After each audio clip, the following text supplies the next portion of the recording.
Well, we are officially through the first 3 games of each conference finals, and unfortunately, it doesn't look like it's going to be a very memorable pair of series, because Dallas and Boston are both up 3-0, a deficit that has yet to be beaten in NBA history, which means we more or less have our NBA Finals matchup ahead of us. Hello everybody, welcome to Awesome Rusty Buckets. If you are on YouTube and you have not already, subscribe to the channel and drop a like on this video if you end up enjoying it, and if you are listening to us over on Spotify, go ahead and give us a like and also let us know, give us 5 stars, a follow, so on, other audio platforms soon.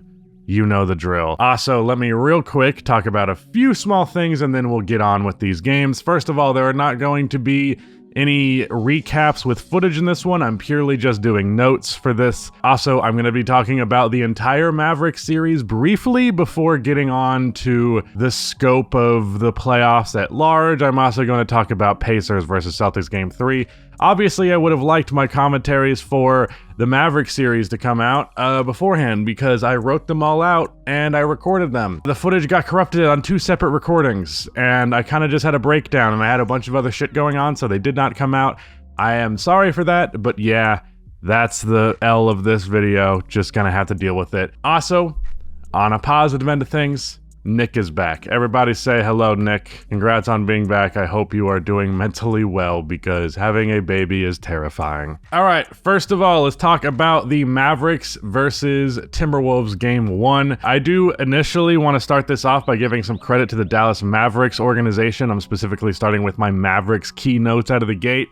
I've been pretty hard on the Mavericks the last couple of years, and I think rightfully so, but my criticisms of them are for them not doing the very thing that they have finally started to do, which is they're actually taking care of Luka Doncic and taking notice and taking understanding just of the situation that you have when you have a player like this. Because one of my most fundamental basketball beliefs, or NBA beliefs, one that is core to me, and I don't really have a lot of beliefs that I'm like, I will fight tooth and nail that this is true, but one of them is you would be surprised how fast 8 to 10 years of an NBA player's, contract, rookie contract plus extension, how quickly all of that can bleed away. It happens so fast with LeBron in Cleveland, and I feel like Luka was drafted yesterday, and here we are now. We're in his 6th, 7th season, and it took them till now to put a team together that had a chance of actually winning the conference finals. Obviously, they made it 2 years ago in 2022, but they've done everything right. I mean, Kyrie was obviously a very big gamble in general. They took a lot of major gambles with this team, some big swings. They found a lot of role players that were like, is this guy good? Is this guy not good? We kind of have to see. We kind of have to see how reliable their jump shot is. PJ Washington comes to mind for that. Derrick Jones Jr. has been a huge one, obviously. So that is an area where I think they have just maximized what they had. Because it's not as though this was a team that was just loaded up on assets. It's not like they were completely depleted, but they also are far from a stacked roster. But really, everything that they did. All they had to do was give up Grant Williams to do it. They missed the playoff last year, so they got the lottery pick for Derek Lively, who's been amazing for them. So one way or the other, they ended up building a championship roster around Luka in exchange for, I think there were 3 total first-round picks moved for Gafford, PJ, and Kyrie Irving. Maybe there were 2 firsts in the Kyrie trade. Either way, you did damn good. I'm actually kind of surprised because, Grant Williams, that trade, I'm surprised moves like that don't happen more often because he started off really great for Dallas and then, after the first month was just kind of terrible. He ended up being pretty good for Charlotte. Maybe he's just very good for teams when he first joins them. Not a great player, just kind of filled some salary cap, and he is a good enough player that you can get something for him. And teams trading for them, rebuilding teams, know that they can get something for him eventually. The Charlotte Hornets will probably ship off Grant Williams this offseason, would be my guess. Although he was good enough that maybe not. I don't know. I don't know exactly what their plan is going forward. But that aside, I'm surprised more teams do not sign guys and then trade them pretty soon after. I know it might be like an ethical thing, like teams or players do not like it when franchises do that. The main example I think of, Marcus Morris, when he was on the Knicks and he averaged 19 points per game for them, ended up getting traded to the Clippers and they got a first-round pick in exchange. It's like, okay, if you're a bad team with a ton of cap space, why not pay a role player a little bit more than you probably should and then trade that guy? Because it seems to work. I don't know why it doesn't happen more often. Luka Doncic, he was exactly who you would hope in this one. 33 points, 8 assists, and 4 stocks.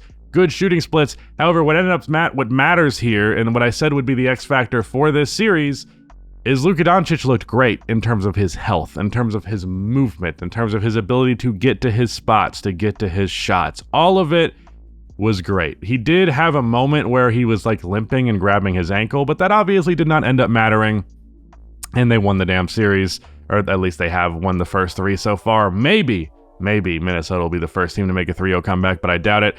Kyrie was really good in this one, especially in the first half. Oh, I just realized I've shown this finger for the first time. So, sidebar real quick. My girlfriend's family visited me, and literally a minute before they showed up to the door, cut my finger while trying to cut up some vegetables. Sliced right into it. Luckily, it ended up not being like hospital-worthy cut, but I was a little worried. Like, that's a genuine sitcom moment. Like, oh, time to impress the girl's family. Oh no, my hand's bleeding? What a jackass I am. Yeah, what a jackass I am indeed. Back to basketball. Derrick Jones Jr. 0 for 2. PJ Washington 2 for 8 from 3. He did hit a big one at least. That was one of the 2 that he hit. So that was, be one of those guys to hit their threes. I was a little worried after this one that might be a problem for them. Daniel Gafford playing as much as he did was also an issue because he was a negative 15 while Lively was a plus 19. That was both the highest rating for Derek Lively and the lowest for Daniel Gafford for any player on either team. So it shows you a lot about who played better there. I've talked about this before. Daniel Gafford, aesthetically, his game makes more sense. Aesthetically, his game is like, I understand that you kind of see the good things he does and you don't really see the bad things he does. Whereas with Derek Lively, I feel like you don't really see the bad things he does, but you also don't really see a lot of the good things he does unless you're really paying attention to the smaller details, specifically short roll passing, which is the thing that is regularly mentioned. It's becoming more and more common within NBA playoff strategy to make players who aren't good decision makers make decisions. It's not that that's not been the thing in the past, but I feel like we're seeing it become more and more prevalent. The Nuggets were doing that with Rudy Gobert, trying to make him make decisions on the short roll, and Gafford, kind of a disaster in those circumstances. Meanwhile, Lively, pretty much perfect at it. Moving on to the Minnesota Timberwolves key notes. Karl Anthony Towns and Anthony Edwards were bad. They combined to shoot 12 for 36 from the field, which is 33%. Honestly, the fact that this game was as close as it was, in spite of the fact that they were this bad, is actually kind of encouraging. I do think they probably could have done a little bit more to be more physical with Luka, to bring a little bit more defensive attention to him. Obviously, defensive attention is not something Luka has a problem with getting, but there was not much physicality on him, and I talked about this going in, like, Minnesota's a pretty brutal defensive team, and I figure if you just give him some bumps, it might slow him down, but it really seems like they've been playing scared a lot of this series, far more than they did for Nikola Jokic. They also only allowed 25 three-point attempts for Dallas, which is actually really good. They only made 6 of those 25 attempts, which is even better. The made free throws is what mattered at the end of the day, because Dallas, they made 16 of their 17 free throw attempts. Minnesota made 11 of their 18 free throw attempts.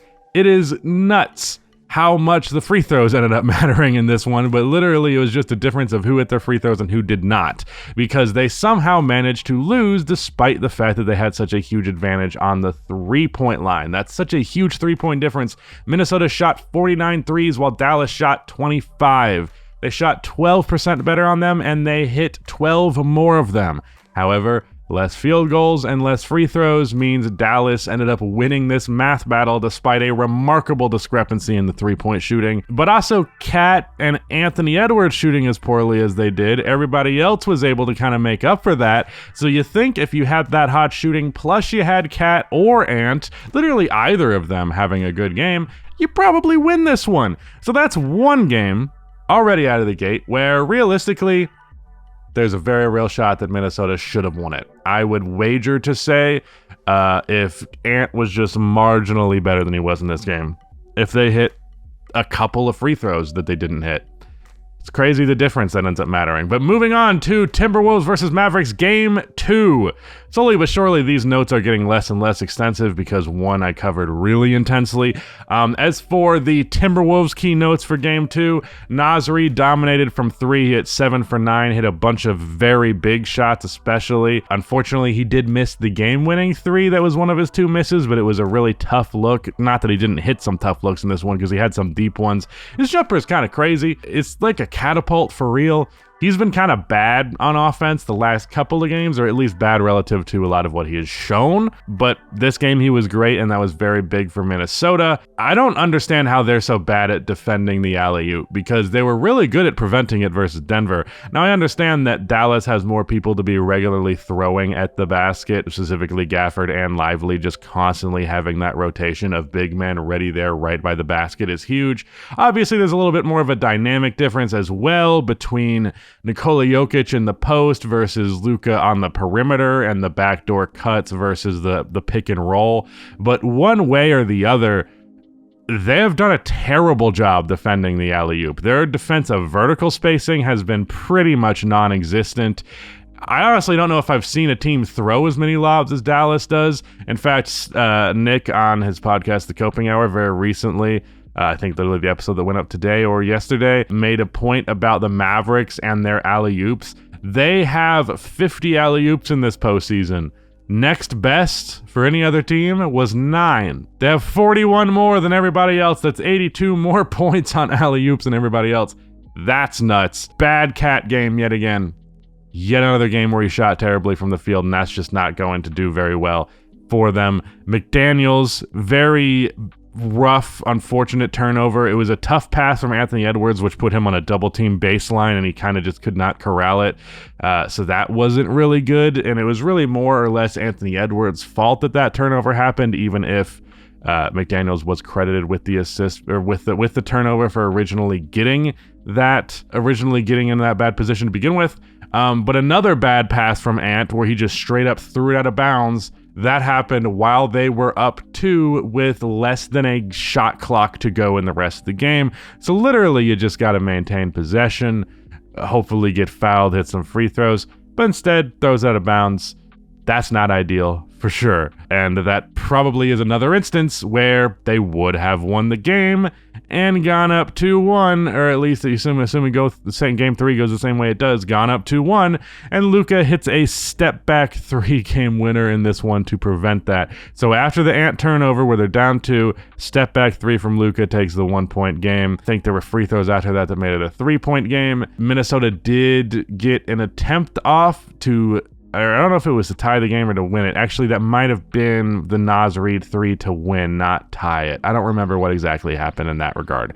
But either way, they didn't execute well, again, late, which is something they've been good at so far this postseason, but here they are, and they're doing a very bad job of it. They shot the 3 as well as Dallas did, and they got 10 more free throw attempts, but they shot poorly on their 2-pointers, and yeah, once again, they're kind of finding an anomaly of a way to lose these games, because the first game they shot double the threes, shot an extra free throw, only took a few less shots, somehow lost that.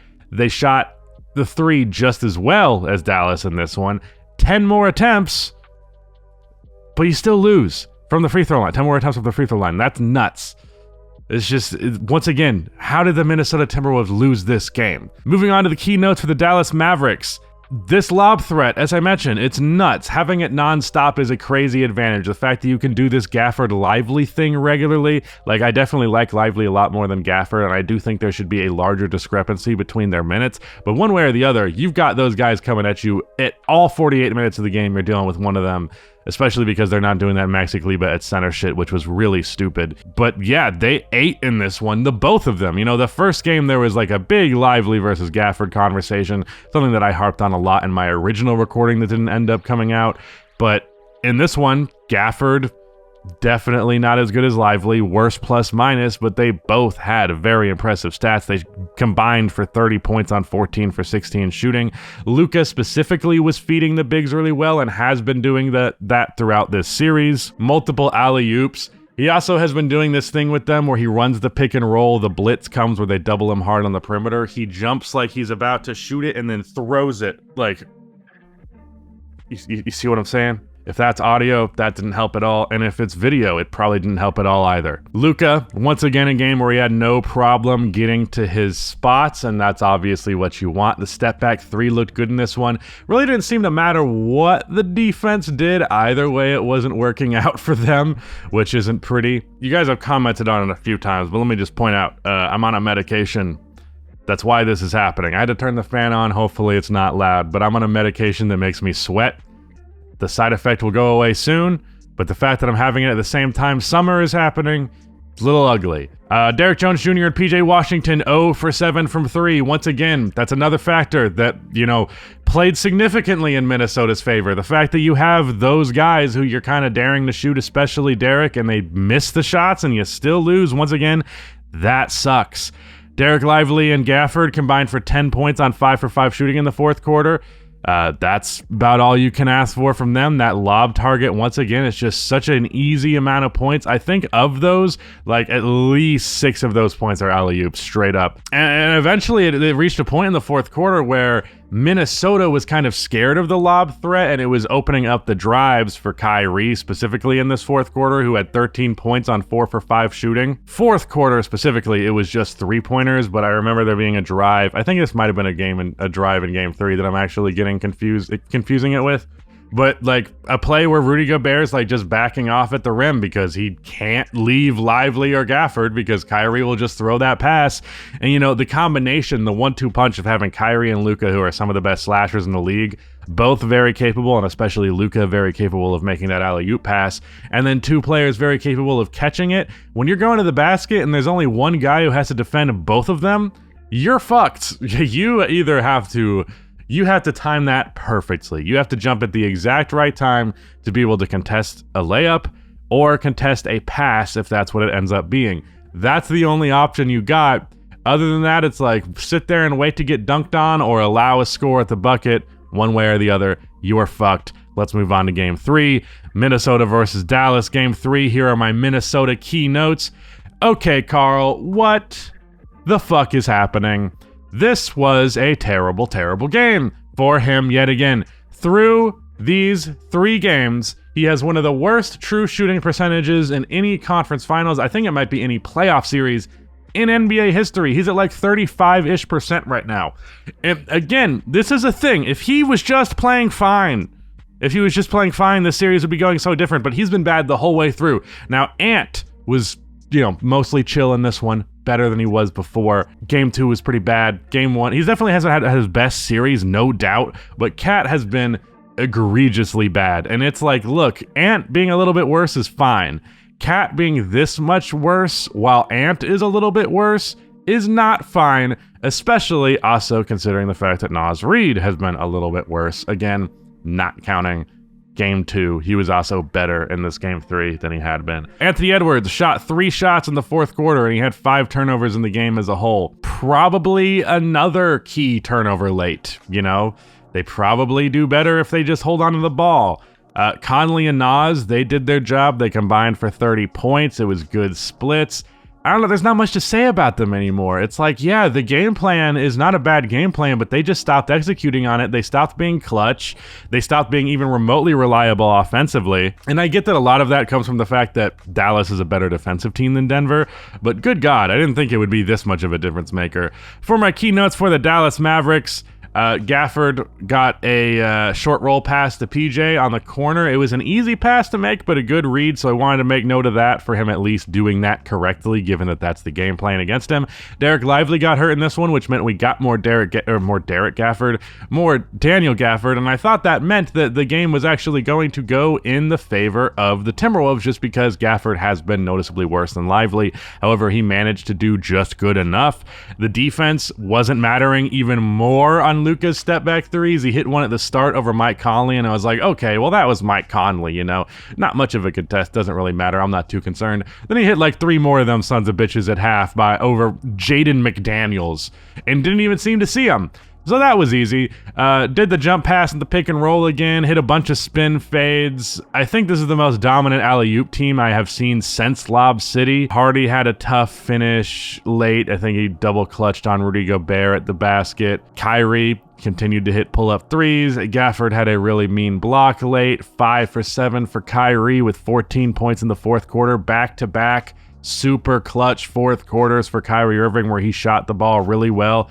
14 on 5 for 7 in this one, and he had a 13 on 4 for 5 in the fourth quarter before that. So that's excellent across the board. But the series at large seems like it's pretty much over. I really don't know that Minnesota has much that they can do at this point other than, Anthony Edwards and Karl Anthony Towns finding their shots. I don't know, finding a little bit more of a way to bother Kyrie and Luka, because both of them have had no issue really at all in this series. Luka, who I was worried about, like from a health perspective, he looks like he's perfectly healthy and ready to go now. Kyrie Irving, he's been very inconsistent in the playoffs in general in terms of when he is really doing well, but one thing he has been consistent about is doing really well in the fourth quarter, and he's done that in this series, which has honestly been the difference because most of these games have been close, but in terms of which team has executed better in those late game situations, it's not even a freaking contest, man. So don't see a comeback happening given that it's never happened before, but I honestly don't even know if I see Minnesota winning 2 games in this series. They're going to Dallas for game 4 after going down 0-3. It's a really demoralizing position to be in. Obviously, last year we saw the Celtics nearly make a 3-0 comeback by pushing it to a game 7, which is the first time that happened in a while.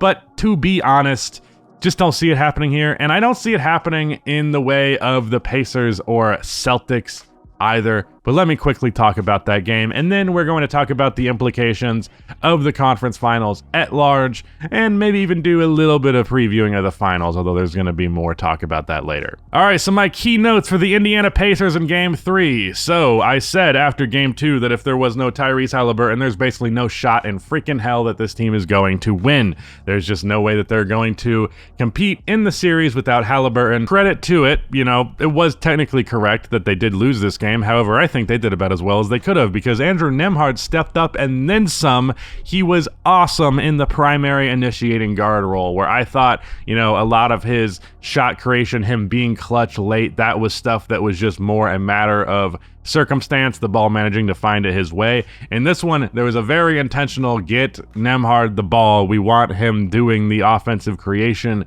and he did it. And he did it very well. Shot over 50% from the field, had 32 points and 9 assists. Hit a movement catch and shoot 3, hit a corner one late, hit a deep 3, I think nearly as deep as his game winner or near game winner versus the Knicks. He got an and one. He got a reverse layup in the fourth quarter that was really impressive through 2 defenders. Step back free throw line midi over Jason Tatum, also in the fourth quarter. Miles Turner had a good game, shooting game. He had a really cool crossover into an and one, another thing in the fourth quarter. A couple of short jumpers, short fadeaways over smaller defenders. Up 9 going into the fourth quarter. They were up 8 with 2.5 minutes to go. Up 8. That's pretty good. You're probably going to win that game 9 times out of 10, but here we are, and another team blew an opportunity to make this series actually interesting. After this, if we're going to go ahead and jump to the Celtics key notes, JB midi over Siakam, a Tatum 3 at the top of the key off of a Jaylen Brown pass because they doubled Jaylen and left Jason wide open. Tatum, who threw a behind-the-back pass to Al Horford for a corner 3 after driving to the basket. That was Horford's 7th 3 of the game, by the way. We're going to talk a little bit more about that in a second. And then Holiday got an and one on Pascal Siakam. And then Holiday got a steal on Andrew Nembhard, getting the ball with a 1-point lead with 1 second left, pretty much securing the game. So really clutch play from Holiday late, which is huge. We got a very efficient 24 points from Jaylen Brown. Jason Tatum essentially got whatever he wanted in this one. Pretty much any kind of shot you can think of, he took and made in this one. 26, 8, and 10 with 3 stocks. Just excellent across the board. Pretty much looked unbothered the entire game, which he has this entire series. 7 for 12 shooting from Al Horford from outside. That is massive, especially given that in that, I don't remember if it was game 1 or game 2, he shot like 2 for 10. I think another game where he shot like 0 for 7, and the defense just not respecting him in the slightest. I was worried that Horford over Porzingis, because Porzingis is out with injury currently, would actually be a detrimental enough thing to give Indiana a chance to win 1, maybe 2 games in this series. But frankly, I don't think that's happening either. Looks like both of these conference finals are kind of going to be a little bit of duds, and that does suck because while the Nuggets-Timberwolves series ended up being great, I think for the most part, the rest of the playoffs have been fine. You know, I do think it's cool that a different series of things has been happening, but just in terms of the quality and the interest of the basketball, it's been fine. I was really thinking the conference finals is where things would step up. I thought this Mavericks-Timberwolves series could be an instant classic. But I don't know. Looks like it might end up being just we didn't think Dallas was that good. Although, to be honest, again, I picked Dallas to win in 7 if Luka was healthy, potentially 6. However, I did not anticipate. God, Minnesota just executed so poorly. And it's just disappointing that this is overall going to be a mid-conference finals. We're also going to get a very large stretch with no basketball in between now and the finals, assuming that they do wrap up those series quickly. I hope that either the Pacers or the Timberwolves can at the very least make this stuff interesting to the point that it's worthy of talking about. But besides that, I guess all I really have to do is build my finals preview video up. As for what I think about that series matchup, I do think that Celtics-Mavericks can be a very entertaining one. The Kyrie versus Boston factor of it all is definitely very cool. Luka potentially crowning himself as the best player in the NBA in a lot of people's eyes. I think I'll still have Jokic regardless, but who knows, depending on what he does going forward. Interesting playoff run for his legacy and such. I'm curious how the Celtics are going to do, given that they haven't really had a difficult matchup to this point, and that's a good and bad thing because it means you have a lot of rest going into the series because a lot of your series were over in 5 to 6 games, but it also can mean that you didn't really deal with the adversity of the NBA playoffs and you didn't really, build up the rhythm that you need for that. There's a trade-off. You're also less likely to be injured going in. Obviously, you have the Porzingis thing to deal with, and I will say about that series, if Porzingis isn't playing, then it's obvious who wins to me.